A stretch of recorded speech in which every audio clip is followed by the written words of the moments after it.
Welcome to the Recruitment Hackers Podcast, a show about innovations, technology, and leaders in the recruitment industry. Brought to you by TalkPush, the leading recruitment automation platform. Hello, and welcome back to the Recruitment Hackers Podcast. I'm your host, Max Armbruster, and today on the show, pleased to welcome Diana from Paladin Security, Vice President of People and Culture at Paladin Security, which is a company that hires, well, as the name suggests, hires in the security sector and has over 16,000 people working mostly in Canada. Is that right, Diana? Canada and US. So welcome to the show. Thank you very much for having me, Max. Pleasure. And I'm excited to find out about how to hire security and what are the specific challenges around that. But first, perhaps tell us a little bit about Paladin Security. What do you do? And what kind of people do you hire? Yeah, Paladin Security, we've been around for a while, since 1976. I've been with the company for just over 10 years, so for a pretty long time. And I would say that the company has been growing extensively since its inception, but also extensively over the last 10 years. So really fast growth for both organic growth and through acquisition. So, since I've been with the company, it's been about 8 times growth, and it's been fun to be a part of that. We do obviously specialize in physical security, so security officers or security guards. We also have several other companies that fall under the Paladin name. So Paladin Risk Solutions, which does investigations, emergency management, and risk solutions. We have a parking company, Paladin Parking, and then we also have our US company, Pan-American Security. So again, all of those services on the US side of things. So yeah, it kind of sums us up in what we do. And what is the bulk of your hiring? What kind of positions? The majority of our hiring is at the security officer level, for sure. Okay. And that services, I guess, the private sector mainly. You were telling me before the interview about the work you do in the healthcare sector and hospitals. Is that a big industry for you? What are the other industries you serve? Yeah, we serve a variety of different industries. So healthcare is a big one. A lot of the hospitals, care facilities across Canada, we provide security services for. We also are in commercial, retail, high-rise business centers. We do mobile security, so security officers in cars who do mobile patrols. Yeah, pretty much anywhere that would need security, we provide those services. So last year was good for business. Your business kept growing. You said 8 times growth in the 10 plus years you've been there. So from a few thousand to 16,000 people today. Congratulations on driving that enormous growth. And do you miss the old days? Just 2,000 people. I mean, 2,000 is still too big where you can't really remember, you can't know everybody's name. But now 16,000, you probably don't even know everybody on your own floor. Yeah, that's a great question. I mean, it's been so exciting to be part of the team that's helped with the growth. Do I miss the old days? I would say in some ways, yes, in some ways, no. You're right. It is, you do miss knowing almost all of the employees by name, but to be part of this big organization that still manages to keep a very small company feel. It's been fun to be a part of that and to build the culture around how to be a big company that still maintains, a personal touch to everything that we do. Yeah, and I noticed the word culture was in your job title. It's obviously something that after being in a company for 10 years, people will come to answer culture questions. But culture is a living thing. It has your culture. How has your culture evolved recently or been challenged with the events from last year? Yeah, COVID definitely, it shifts things. But I think, when you have a strong corporate culture, it helps, that foundation kind of helps a company persevere through difficult times like COVID. So yes, of course, it's been tested and tried with having to shift people working from home and having, security officers who are working, like we said, in healthcare facilities during a time when there's a worldwide pandemic. I mean, it's tricky and we have to be fluid and flexible and be able to shift within our culture to make sure that we continue to meet our employee needs. And I think that's kind of been the key, is to foundationally, you stick true to your culture, but you're also fluid and flexible enough to move with the times. Yeah, the shift to to accommodate the concerns. You said some of the security guards did not want to work in the healthcare sector or near hospitals. I've heard that from other people, that it was really difficult to hire in the healthcare sector during this time due to all that's going on and the coverage of the crisis. But let's talk in a more general sense about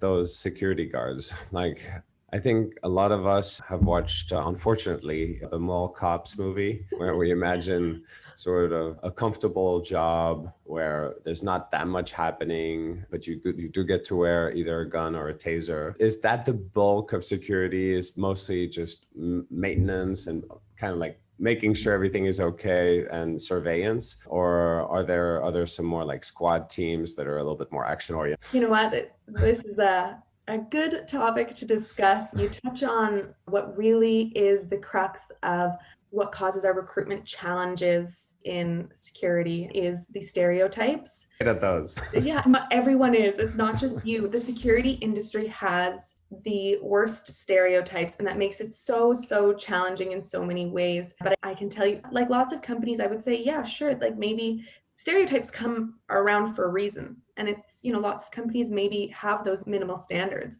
But I mean, for Paladin, that's something that we as an organization are pushing so hard to set the bar higher and to do things differently so that we can rid those stereotypes, so that we can show the true value of security. And it really does start at like the onboarding and hiring level, but all the way through our organization. I mean, we pretty much have no sites where well, first of all, in Canada, we don't carry weapons, so no gun and taser, unfortunately. But also, our security officers are often embedded in our clients' programs. So we're not just, maintaining status quo and walking. We're often embedded in their health and safety, embedded in their concierge and their customer service. We provide such a tailored approach to the services that we offer. And then the security officer side provide such extensive training for everyone coming in, and then ongoing training to ensure that we don't just have bodies there or the mall cop stereotype. That's just not really how it is for us. But I guess, I apologize for the stereotype somewhat. Didn't want to say there was anything wrong with kind of having a surveillance, more passive approach to security, because obviously it's one of those things where you're there, you have security for when things get bad, but 99% of the time things don't get bad, right? And so I would imagine that it is a career where it's not going to be filled with day-to-day excitement, and that you also need to hire for a personality type that can adjust to, an environment where 99% of the time you have to stay alert, but you also, it's not an action movie, So do you look for people who are not too action oriented, I guess? And would that be a hiring risk of somebody who would apply for a security guard position and who's sort of, you said there's no weapons, but I was going to say, ever use the expression trigger happy? Yeah, to be honest, as a company, we tend to steer away from contracts that are 99% nothing jobs. Of course, we have some of those across the country. We're going to have some of those contracts.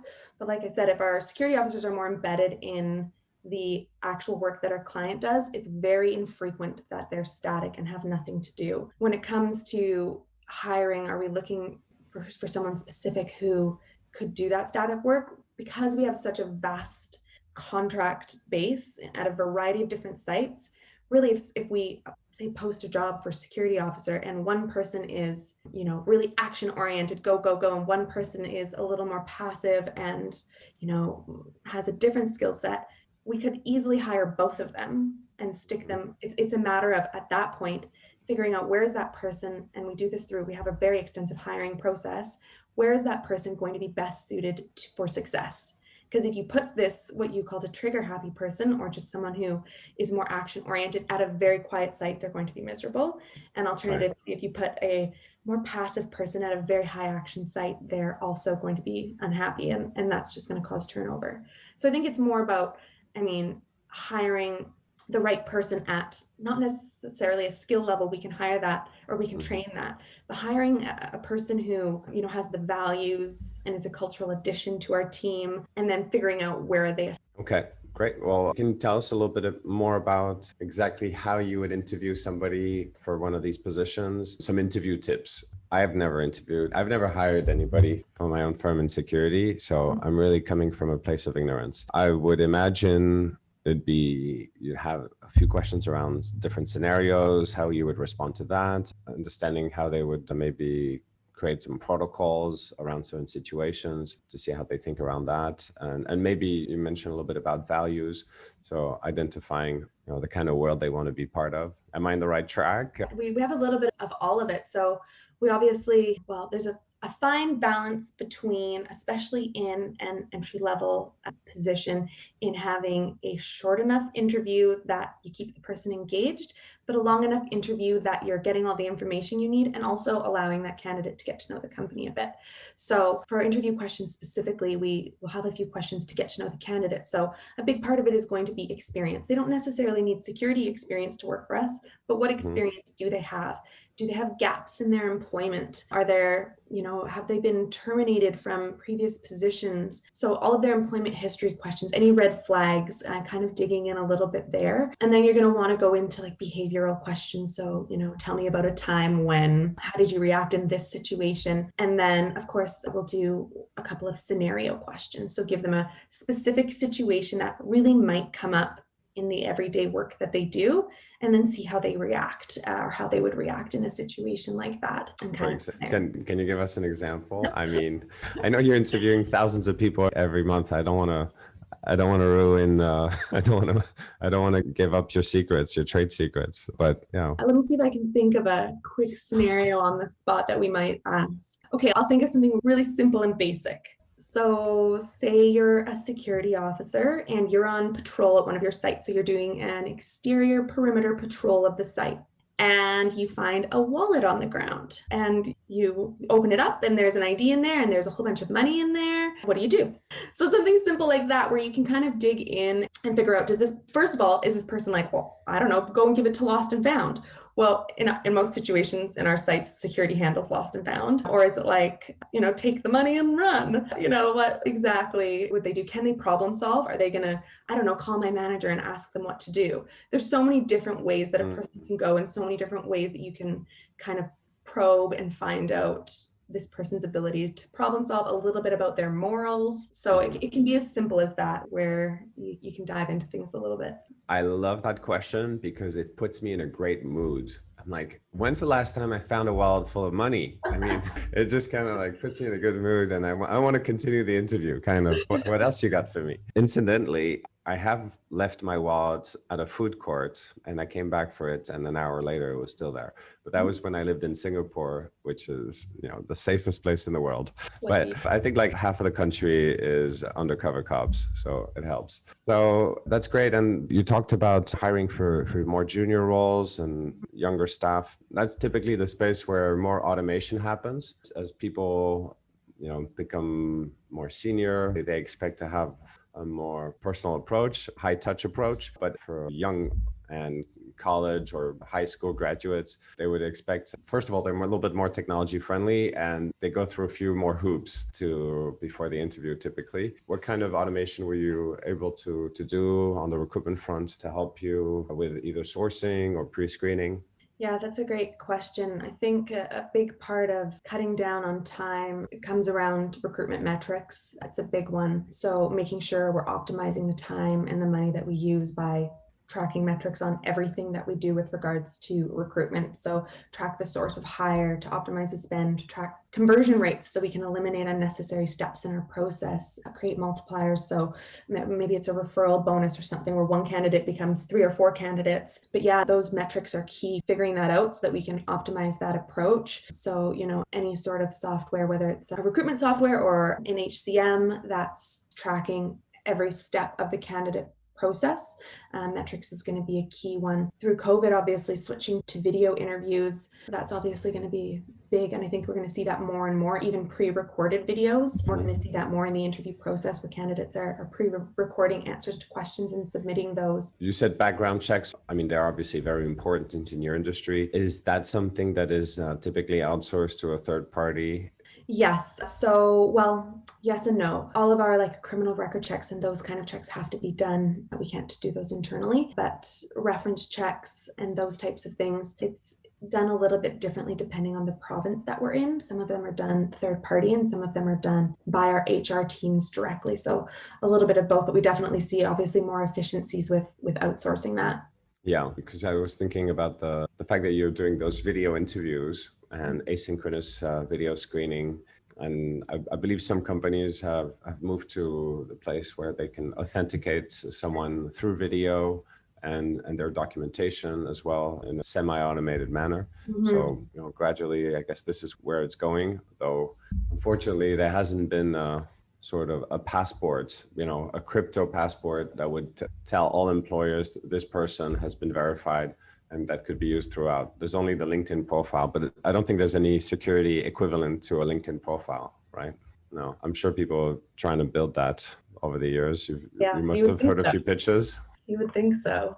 Yeah. So it's not something that we like to think about in our own time usually, but those terrible hiring mistakes we've made in the past. But it is an opportunity for the audience to learn from each other's mistakes. Can you take us back to a hiring mistake that you've made in the past? What lessons there is to learn about that hiring mistake? Yeah, that's a great question. I would say that any hiring mistakes that have happened, obviously there's been a few, and in my time in HR, it usually comes down to the battle between being under a tight timeline and rushing the process. So, you hire someone on and you skip a step or you rush a step or you don't follow the standard process and you end up with someone who's a bit of a bad egg. And then you go back and you look at your process and you're like, okay, I can see exactly why this happened. And, you get the organizational time crunch where this position needs to be filled now, and that's the priority. And you budge on your HR best practice or on your standards that you put in place to make sure that you're hiring the best people. So yeah, I think that's kind of what I learned is at the end of the day, if it means the position is open longer than I want it to be or than someone else wants it to be, the most important thing is kind of sticking to the process to make sure that all of our ducks in a row when it comes to hiring a person, because a turnover is more costly than leaving a position open a little bit longer. Yeah. And there's a conflict inherent to your position because you went into HR because you trust people, you love people, you love psychology, but you have to be that process person who's going to drag things out sometimes. Yeah, totally. It's a constant battle between, as HR being, part of the business. So needing to understand the strategic objectives and day-to-day operational needs, but also needing to understand the people approach to things. And, sometimes they don't go hand in hand. The processes don't necessarily match the organizational needs. So it's figuring out, how do we work with the organization to make sure that we're safe and sound in everything that we do, but that the needs are also being met. It's a challenge. Yeah. And the particular challenge you also alluded to when you talked about making sure people have good morals, good values, that they align with Paladin Security. That must be difficult to extract in the interview process. Is that a standard thing? Is that just part of the interview guideline, or how do you validate for values? Yeah, there's several ways. Like I mentioned, you can kind of embed questions that will give insight into a person's values. You can embed those questions into the interview. So like I said, asking someone about a wallet. Not very many people, even if their values say, I'm going to steal the money, not very many people are going to say that in an interview. So that's a little bit tricky. But hey, it's not stealing if it's on the floor. I guess you can tell what I was going to say. You asked me the interview question. Definitely not hire. Yeah. So I think you can ask a person directly kind of, what are your values? What do you stand for? But also I think in a lot of the questions you embedded in there, like, I don't know, you ask them, you're going to be late for work. What do you do? Or what is your process? And you can kind of see, are they someone who kind of takes accountability? Are they someone who's like, well, I've never been late for work in my entire life? Or are they someone who's like, well, I'd feel terrible. I'd call my manager right away, Planning. Yeah, you can kind of sense a person's values based on the way they respond and the way they react. But also, like I said, you ask them directly, what are your values? Yeah. What do you stand for? And you get a sense of who they are. I could tell you in Asia, the tendency for people who have, attendance issues is to really over communicate on their medical condition. Oh boy. TM, I've been the recipient of many medical reports, but I don't know. I'm trying to forget. You've given me and our listeners a lot of great tips on the use of situational questions to get to the psychology and the moral of someone, obviously critical for the security industry, but I think applicable across many other industries. And so thank you very much, Diana, for sharing. And what's a good way for people to get in touch with you or find out more about Paladin? Yeah, I mean, to get in touch with me, I would say LinkedIn is probably the best way. You can find me on there. Paladin's obviously on LinkedIn as well, or the website paladinsecurity.com. You can find out everything there. Fantastic. Thanks, Diana. Yeah, thanks for having me. Appreciate it. That was Diana Trasolini from Paladin Security Group. Two good lessons for me from today's discussion. One, the important role in HR, in talent acquisition, to force everyone to follow the steps, every step of the recruitment journey, to avoid making hiring mistakes, because it's when you skip steps that you start making mistakes. And the second one, if you want to get to the values of your candidates, instead of asking them, what are your values? Ask them, how would you react to a certain situation? Put them in a situation and ask them how they would handle it, and you'll get a lot more value out of it. Hope you enjoyed it. If you'd like more of the same, please subscribe and please share with your friends.